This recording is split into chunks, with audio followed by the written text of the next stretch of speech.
Hello everyone, welcome back to Primo Times. I made it back to Ontario. I did get to sleep in the ambulance a couple of nights and everything went perfect. The diesel heater is working marvelously, and I think that's the difference between those Chinese heaters for $100 or $200 versus a professional and real diesel heater. And there are several different companies. Mine, I've chosen to use Autoterm or Planar, and they've been making diesel heaters for a long time, and they're very, very good heaters, high quality. This heater, even when there was air in the line, the fuel line to feed the heater, it would shut down and restart automatically. A lot of heaters won't do that, but the Planar Autoterm, it does that. There are Planar Autoterm sales places all around the world. Here in Canada, our local one is in British Columbia, and I've dealt with them several times, and they're fantastic. So I'm not sponsored by anybody at all, but I got to tell you, if you want a diesel heater to work every time, all the time, chances are you need to pay the extra bucks and get a real one. And the Chinese ones are great if you're on a budget and you don't care about being frozen out or having that loud click click click noise from the fuel pump. But Autoterm, I don't hear anything. It's absolutely silent from the inside. From the outside, you can barely hear it clicking. If there's any ambient noise around the neighborhood or a city street, you can't hear it at all. It's wonderful. Okay, so being back in Ontario, I now have to concentrate on a couple of things that need to be done. Well, actually, three things today. Make sure you can see it on camera. Three fingers, three things we're going to try and get done today. I've been in a lot of pain the last several days since I got back, but today I think we're going to try and do a few things. First thing I'm going to do is get back and put, I don't have it with me, put a real air intake on the diesel heater. It includes a silencer and a proper tube. What I have back there now was just a temporary thing because the other diesel heater air intake was damaged when I took it off the Dodge Caravan. So we're going to replace that. The next thing we're going to do is remove one of the fuel filters. That's right, I said one of. When I initially installed this diesel heater, I had put the fuel filter on the wrong side of the fuel pump, believe it or not. I put it on the diesel heater side, the far side. So that's the second thing we're going to do.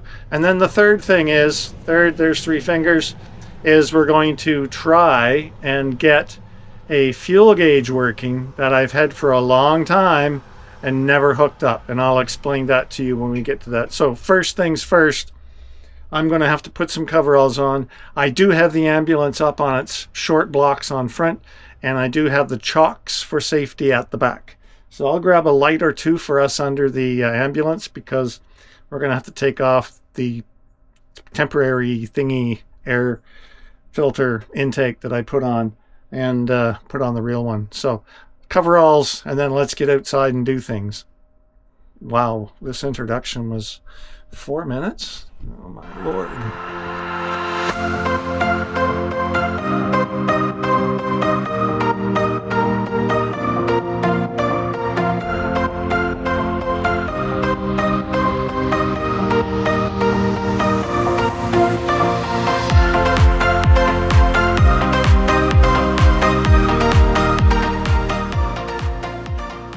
Okay, everything is good. Coveralls are on. I have some tools out, and let's go under and see how I put that other one on before. So, well, one thing for sure, you don't bang your head on a tailpipe that's not here. Okay, air intake is right here. This is the one that we can take off. How did I do that? All right, let me get under there and take a peek. I could probably just force that off. Can I? Yes. All right, that's perfect. Perfect, perfect. Don't need that one anymore. So here is the really good silencer air intake. We can trim this to what we need. But when the air comes in here, it's actually the firing, the combustion makes a bit of a noise. And when that sound comes out, it will be buffered.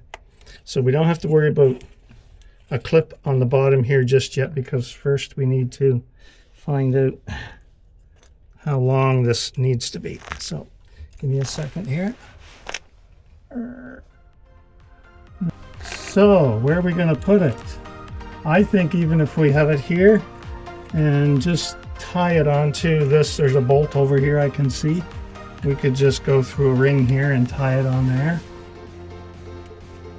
And that will keep it dry and secure. So let me put 2 of these on here, because we'll need one for the bottom. And I guess I can tighten that now, because we know that it's going to be used right there. So let me tighten this on here somehow. There we go. Okay. Okay. Now the other thing you have to keep in mind is you want this all to be facing downward, the same as the exhaust, for moisture. If moisture gets in this tube somehow, you want to make it as difficult as possible for the moisture to get into the heater. Oh, good. This is working, and it's going to take a long time.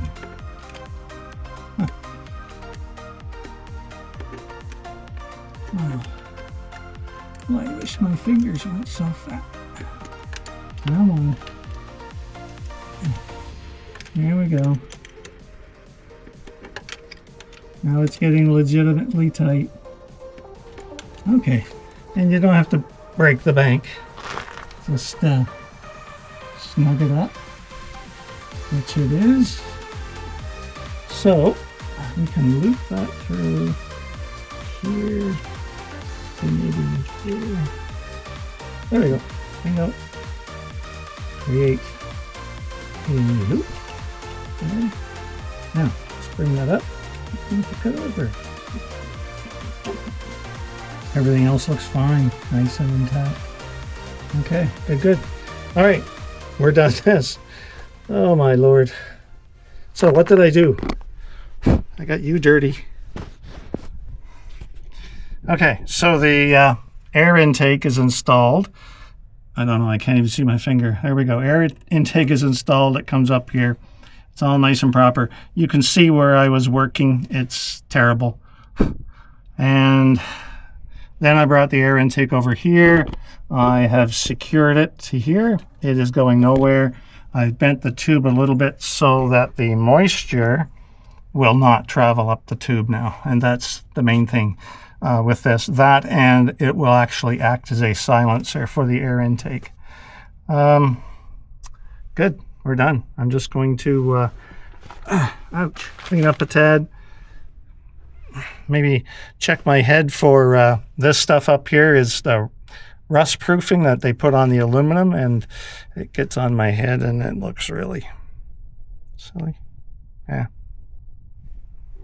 I can't tell from the camera. Can I see? All right. All right, I'm going to get you out of here. Hold on. Okay, I've got everything set up over here, but there's one thing I forgot to tell you. We have to run some connector wire, and that is for the sensor, the float for the fuel tank connection right here, because I installed this years ago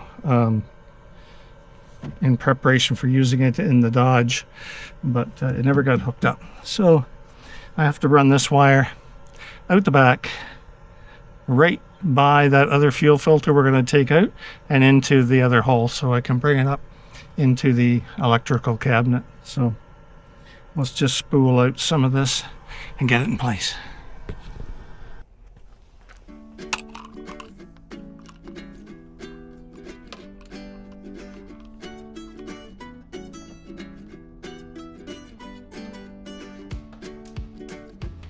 Ow, it really hurts. Okay, now,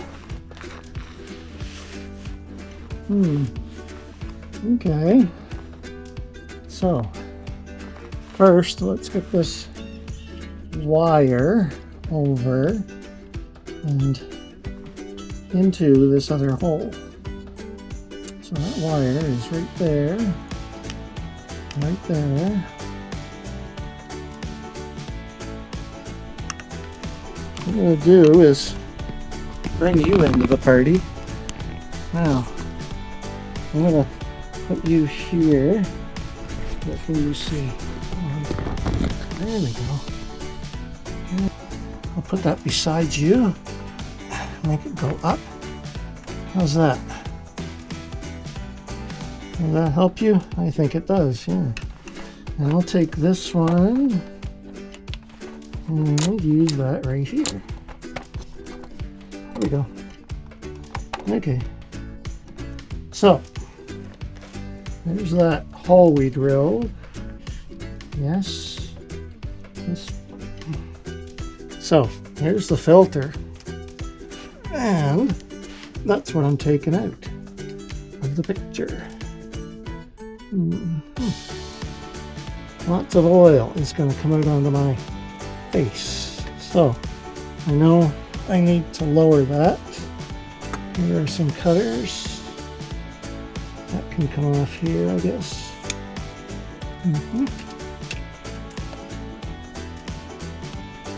Okay, this can come off.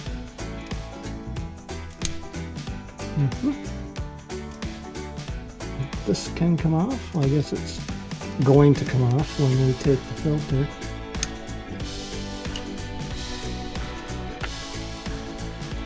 Yep. There we go. There we are. Now, get that light back up. Okay. I just hope I don't get too much oil in the face, but my luck is not always what I would like it to be.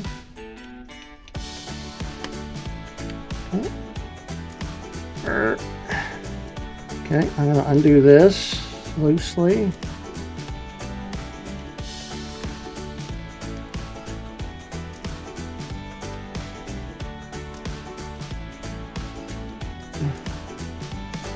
Of course, it's being a nasty little thing. Okay, it's starting to move.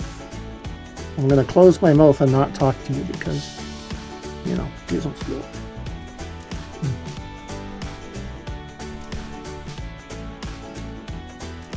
Get it off of here.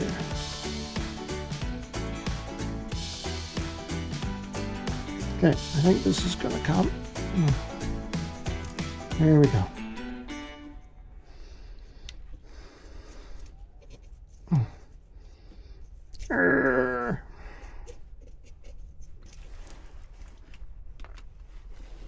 Okay, done. Now, bring this down. Oops, I need the other clip again. Where'd it go? I had it right here. There it is. Come on. Okay. Oh my gosh.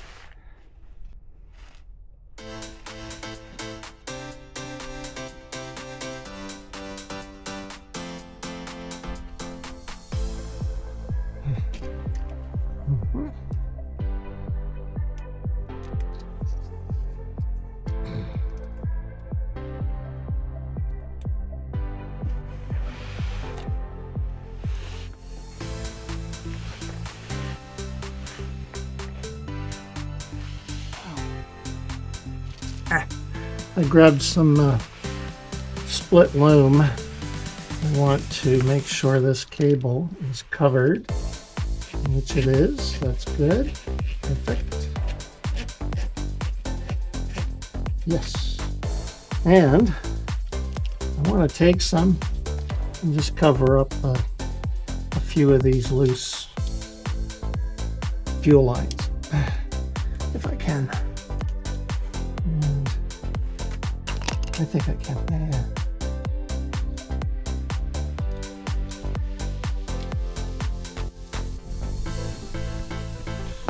You on the side, so you can still see what's going on. It's a little while later. I had to finish that up quickly and take a break. Pain level started to come up on me, which it can do at times. So right at the moment, while we have some daylight left, what I'm going to do is we're going to take a look and see if we can get this fuel gauge for the diesel tank powered up and at least tested before I decide what I'm going to do and where I'm going to do it to the panel, because this successful would mean I need to put another hole in the control panel. Now I must tell you that the original connector that went into the little pins in here, I lost that connector. So I had to do some quick soldering and some liquid glue. I don't know if you can see that. I'll show you other pictures. And the liquid glue dried perfectly. These are all together now, and there's a connector on the end. And I have an assortment and obviously another connector which will connect into that, and then we can connect this to power and the loop for the sensor in the fuel tank. Last evening, I took some time and did a little diagram of what color wire goes to where. And there's two wires from the sensor on the tank. One goes to ground and one comes up here into the signal for the meter. And the other two are powers and the light. When I bought this, it's sort of like the Cadillac of them. There's a black button on the rear. You can change the color of this: blue, green, red, yellow, I believe white, and circulating colors or cycling colors, and I don't want that. So we'll take a look at the colors, but I think red is going to be my choice of colors, since we know that red is the best for low light areas to not bother your eyes. So, okay, let's get this powered up. Let's figure this out. Positive is red.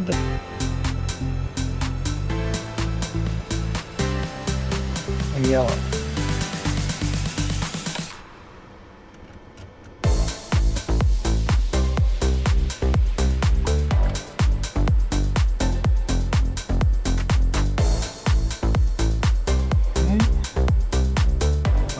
Next these two.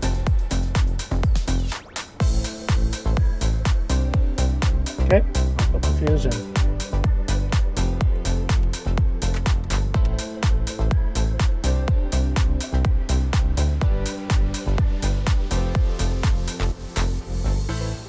Okay, I don't know if you can see that. Move you. There you go. All right, so